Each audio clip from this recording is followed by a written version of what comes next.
Hello students. मैंने इससे पहले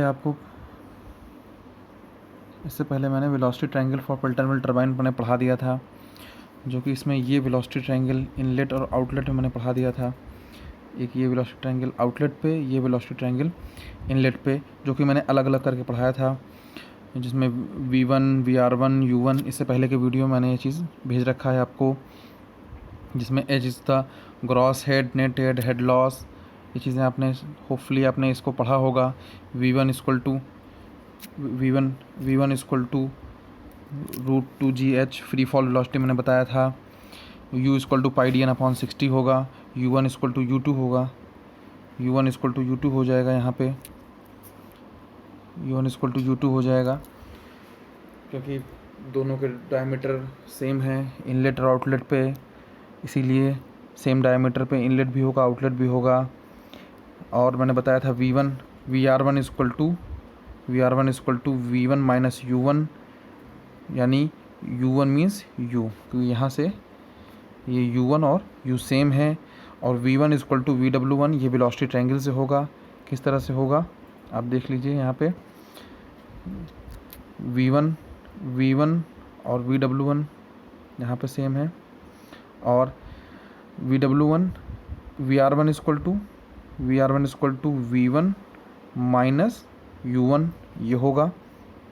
और वैसे ही इस वेलोसिटी ट्रायंगल को ध्यान रखिएगा, आगे इसका यूज़ है, जैसे कि VR2 VW2 जो भी होगा, VW2 के लिए क्या करेंगे हम, VR2 cos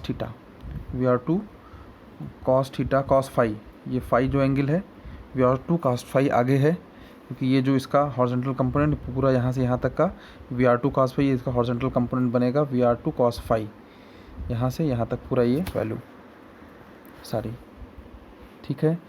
तो इस चीज़ का ध्यान रखेंगे। आगे मैं स्टार्ट कर रहा हूँ, ये देखिए VW2 क्या था, ये VR2 cos phi minus U2, ये VW2 की वैल्यू थी, ठीक है। और आगे मैंने ये सोल्यूशन कर दिया था, सारा fx निकाल दिया था, fx की वैल्यू ये सारा जो है m था। उसके बाद वैल्यू थी वर्क डन बाई जेट, ये आपने निकाल लिया था, वर्क डन बाई जेट, ये सारी वैल्यूज निकाल लिया था आपने। पावर ये भी कैलकुलेट कर लिया था, वर्क डन पर सेकेंड। अब आते हैं हम वर्क डन पर सेकेंड, यहाँ P तक आपने कैलकुलेशन कर लिया है। वर्क डन पर सेकेंड के लिए देखेंगे तो क्या करना होगा, इसके लिए ये वर्क डन पर सेकेंड के लिए क्या है, work done per second per unit weight पर सेकेंड, यानी वर्क डन भी पर सेकेंड में है और यूनिट वेट भी पर सेकेंड में है। तो वर्क डन पर सेकेंड तो आपने कैलकुलेट कर रखा है यहाँ पे, वर्क डन पर सेकेंड आपने ये जगह कैलकुलेट कर रखा है यहाँ पे इसको। तो वर्क डन पर सेकेंड तो आपने रख दिया PAV VW1 plus VW2 U2, और वेट ऑफ वाटर स्ट्राइकिंग पर second, work done per second और वेट ऑफ वाटर स्ट्राइकिंग पर सेकेंड ये। अब वेट पर सेकेंड मतलब वेट होगा मास इंटू ग्रेविटी, यहाँ पे मास इंटू ग्रेविटी, पर सेकेंड मतलब अपॉन में टाइम। अब अपॉन में टाइम होगा अगर, तो ये क्या बन जाएगा, वॉल्यूम अपॉन टाइम, जी अपनी जगह पे है, डेंसिटी अपनी जगह पे है, वॉल्यूम अपॉन टाइम बन जाएगा Q, और Q यानी कि एरिया इंटू वेलोसिटी कौन सी, क्योंकि मास ऑफ वाटर स्ट्राइक कौन से करेगा, जेट की वेलोसिटी V1, एरिया क्या है A, ठीक है। तो यहाँ से ये वैल्यू उठा करके रखेंगे, यहाँ पे ये वैल्यू ρAV1G, ये वैल्यू उठा के रखेंगे, यहाँ से ये वैल्यू दोनों कैंसिल आउट हो जाएंगी, तो बचेगा सिर्फ VW1 VW2 और U, यहाँ से ये बच जाएगा, और अपॉन में G, ठीक है। तो ये आ जाएगा work done per second per unit weight of water striking पर सेकेंड, ठीक है। अब एक्चुअली निकाल क्यों रहे हैं वर्क डन और ये पावर की ज़रूरत क्यों है, क्योंकि अभी आपको निकालना है यहाँ पे हाइड्रोलिक इफ़िशेंसी, यहाँ रनर पावर, वाटर पावर, इन सब की बात करेंगे, इसलिए हमें ज़रूरत पड़ रही है वर्क डन और इन सब चीज़ों की। तो इसको सबसे सेपरेटली निकाल के रख लेंगे, हो सकता है कि एग्ज़ाम में ये वर्क डन ये सब चीज़ें 2 नंबर 3 नंबर में अलग से निकालने को आ जाए, ठीक है। तो अब बात करते हैं energy supplied, actually energy supplied पर सेकेंड होगा, ये एनर्जी सप्लाइड जो होगा, एनर्जी सप्लाइड पर सेकेंड, यानी ई अपॉन एस आपको कैलकुलेट करना पड़ेगा यहाँ पे, ई अपॉन एस, एनर्जी सप्लाइड पर सेकेंड, यानी कि इसके अपॉन में एक एस है, अदरवाइज़ ये सॉल्व नहीं होगा, आपको समझ में नहीं आएगा। एनर्जी पर सेकेंड ये जो है, तो एनर्जी पर सेकंड के लिए क्या हो गया, एनर्जी क्या होता है, half into mass into velocity, half M B square. M की जगह क्या आएगा, एम एक्चुअल में ये एम बाई एस है, ये एम बाई एस होगा, ये एम बाई एस होगा, ये M by S, M by S क्या हो जाएगा, ये मास पर यूनिट टाइम, मास क्या होगा, density, density into volume upon time, volume upon time क्या बन जाएगा, ये बन जाएगा क्यू, और डेंसिटी अपनी जगह रहेगी, और क्यू क्या बन जाएगा, एरिया इंटू वेलोसिटी, एरिया कौन सा, जेट का एरिया, क्रॉस सेक्शन एरिया यानी कि नोजल का, और वी क्या है, वेलोसिटी ऑफ जेट, ये वैल्यू उठा करके यहाँ पे रख दी गई, ठीक है। तो half rho A V one square, और वी क्या होगा, जो एम वी का वी स्क्वायर जो है वो भी वी वन ही लिया जाएगा, क्योंकि एनर्जी मिल कहाँ से रही है, जेट से, जेट्स की वेलोसिटी क्या होगी, वी वन होगी, ठीक है। Row A V one into V one square upon two, ये वी क्यूब कर सकते थे इसको, इस चीज़ को वी क्यूब कर सकते हैं, मगर वी क्यूब नहीं करेंगे, इसका रीज़न ये है वी क्यूब ना करने का, क्योंकि इसका अभी आगे यूज़ है, वी क्यूब नहीं करेंगे इसको, वी क्यूब नहीं कर रहे हैं क्योंकि अभी इसका यूज़ है आगे, ठीक है। तो ये हो गया आपका एनर्जी पर सेकंड, ये हो गया वर्क डन। आपके नोट सेम नोट से आप देख रहे हैं, उसी नोट से मैं पढ़ा रहा हूँ। हाइड्रोलिक एफिशिएंसी, हाइड्रोलिक एफिशिएंसी आपने पढ़ रखी है, runner power upon water power.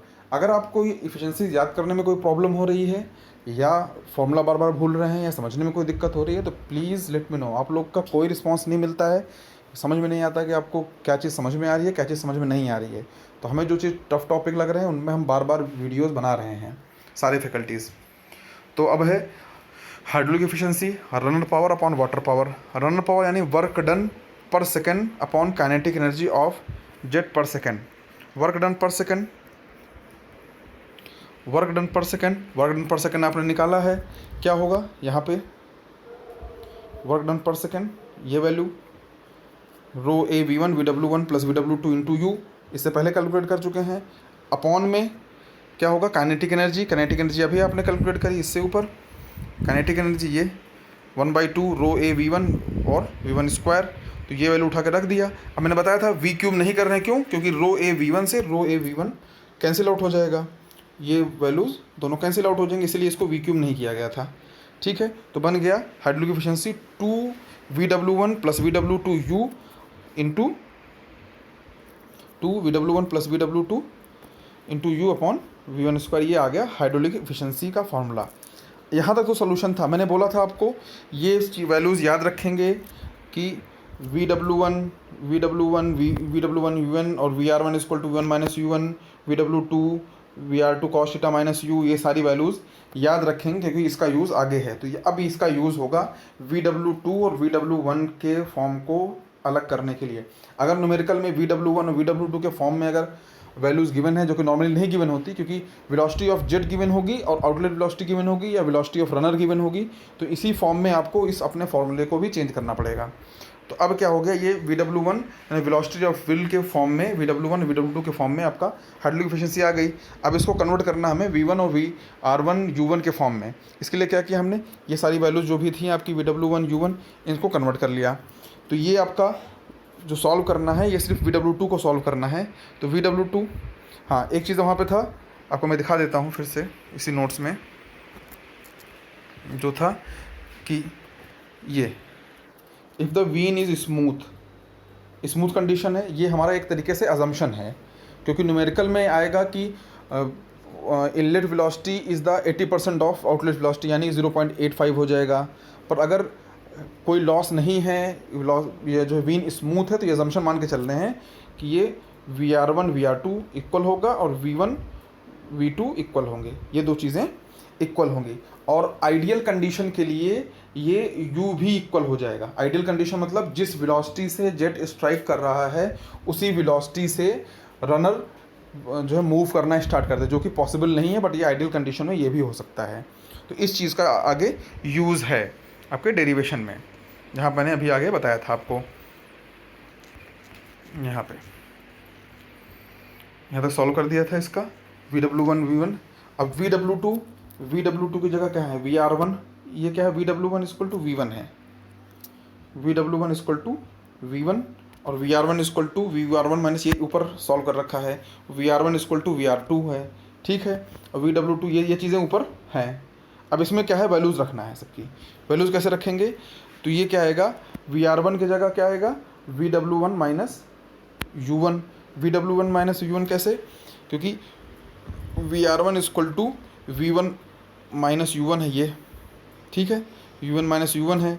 अब यहाँ पे क्या VR2 था, तो VR2 को VR1 के इक्वल कर दिया, तो पहले VR2 की जगह VR1 को रखा, फिर VR1 की जगह इस वैल्यू को रख दिया, तो VW2 इक्वल टू क्या आ गया, VW2 इक्वल टू क्या आ गया, ये वैल्यू आ गई। VW2 equal to V1 minus, क्यों, क्योंकि पहले इसको VR2 को VR1 बनाया, VR1 की जगह V1 माइनस U1 रख दिया, कॉस थीटा माइनस U, ये पहले से है। अब इन वैल्यूज़ को ऊपर रख देंगे, क्या था VW1, यहाँ पे VW1 है, VW1 इक्वल टू V1 है, रख दिया।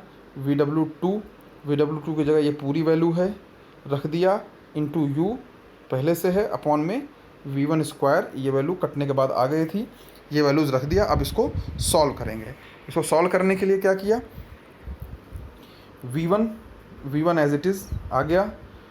अब क्या है V1 और यहाँ पे माइनस U1 है, तो इनको सॉल्व करने के लिए V1 और U1 एक साथ ले लिया एक ब्रैकेट में, प्लस में V1 माइनस U1 ये आ गया और cos फाई आ गया, ठीक है। अब यहाँ से ये दोनों V1 माइनस U1 ये दोनों चीज़ें कॉमन आ जाएंगी बाहर, ये वैल्यू कॉमन आ गई, V1 minus U1 1 plus cos phi U upon V1 स्क्वायर, ठीक है।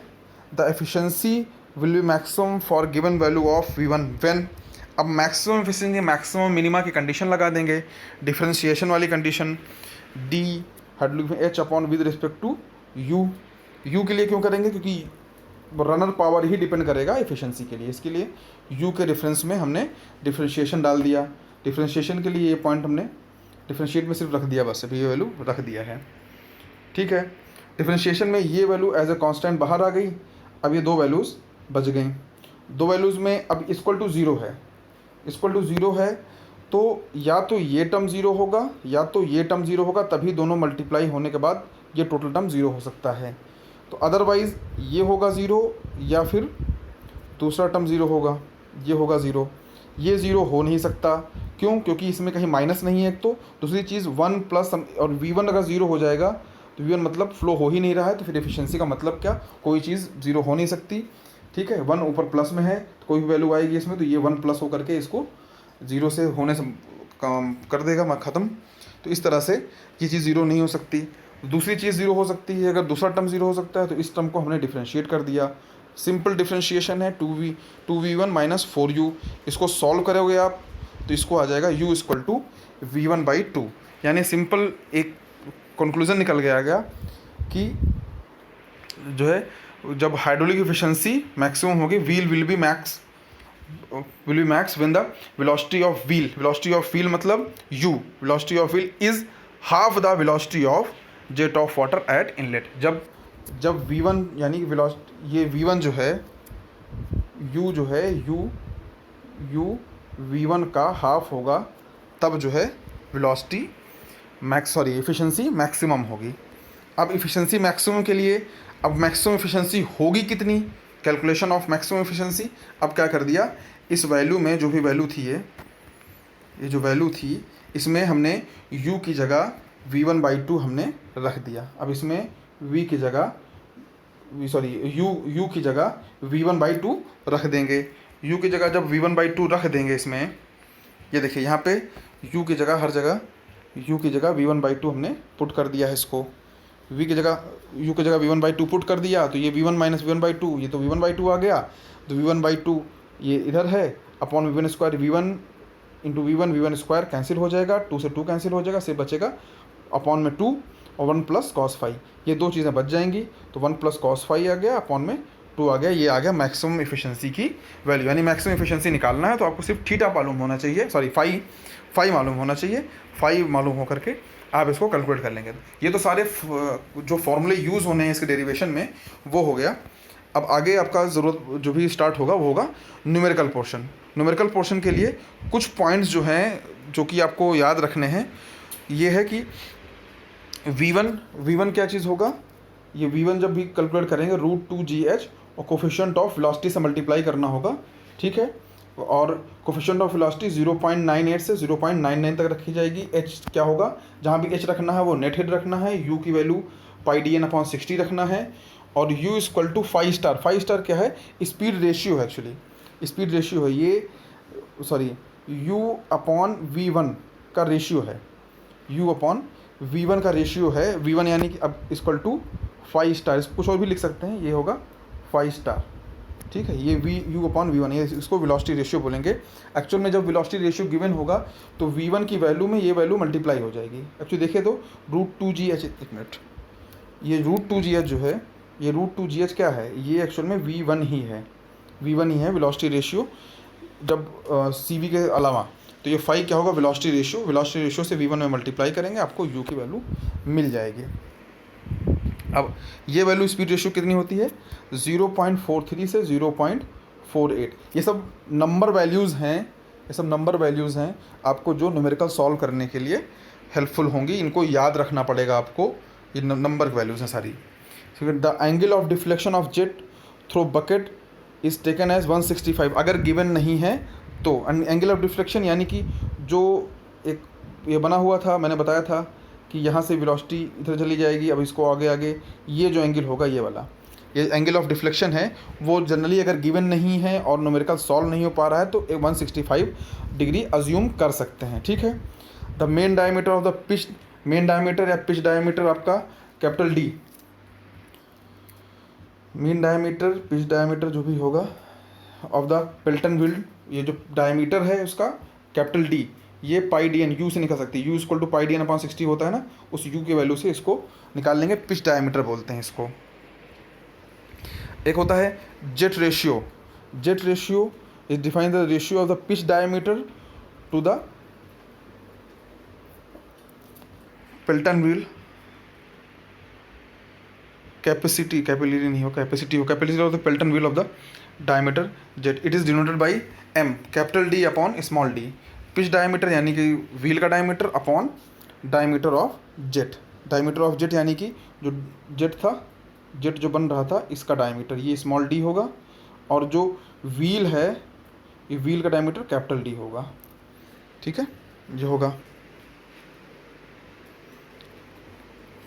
ये नंबर ऑफ बकेट अगर निकालना हो z 15 plus capital D upon dz, jet diameter लेंगे 15 प्लस ये value capital D upon small d upon 2 की वैल्यू 1/2 ऑफ जो है आपका जेट रेशियो, ठीक है। ये सारी वैल्यूज़ याद रखेंगे, इसके हिसाब से आपका न्यूमेरिकल सारा सॉल्व हो जाएगा, इसको याद रखना पड़ेगा।